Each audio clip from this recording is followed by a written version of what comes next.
ఉపదేశం చేశారు.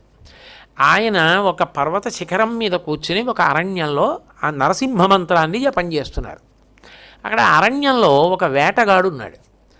ఆయన వచ్చి చూశాడు, ఇది చాలా భయంకరమైన అరణ్యం, ఇక్కడ క్రూర మృగాలు అవి తిరుగుతుంటాయి, ఈయన చూస్తే పాపం ఏదో బ్రాహ్మణుడు ఇక్కడ కూర్చుని జపం చేస్తున్నాడు, ఏదైనా ప్రమాదం జరుగుతుందేమో అంటే అంత మంచి మనసు ఉన్నవాడు ఆయన.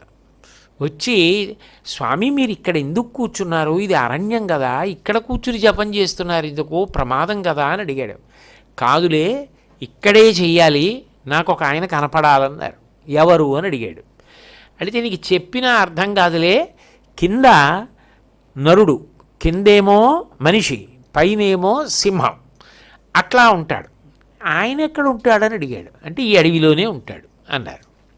ఈ అడవిలో ఉంటాడా, దానికి మీరు జపం చేయడం, ఇక్కడ కూర్చోవడం ప్రమాదకరమైన పరిస్థితి, చీకటి పడితే క్రూర మృగాలు వస్తాయి, ఎందుకు స్వామి ఇదంతా, ఈ అరణ్యంలో అంగుళం కూడా నాకు తెలియంది లేదు, నేను బట్టి లాక్కొస్తాను ఆ మృగాన్ని మీ దగ్గరికి, మీరు హాయిగా ఇంటికి వెళ్ళిపోండి, మీ ఇల్లు ఎక్కడో చెప్పండి, మీ ఇంటికి తీసుకొస్తానన్నాడు. పద్మపాదాచార్యులు వారు నవ్వి, నువ్వు పట్టి తీసుకొచ్చేది కాదది, కింద మనిషి పైన సింహం అంటే నీకేం అర్థం అవుతుంది, అది నరసింహస్వామి, నేను నృసింహ మంత్రాన్ని ఉపాసన చేస్తున్నానని చెప్పినా ఇతనికి ఏం అర్థం కాదు కదా అన్న ఉద్దేశ్యంతో నువ్వు పట్టుకు తీసుకురాలేవులే, చాలా కష్టం అన్నారు. ఆయనకి కోపం వచ్చింది.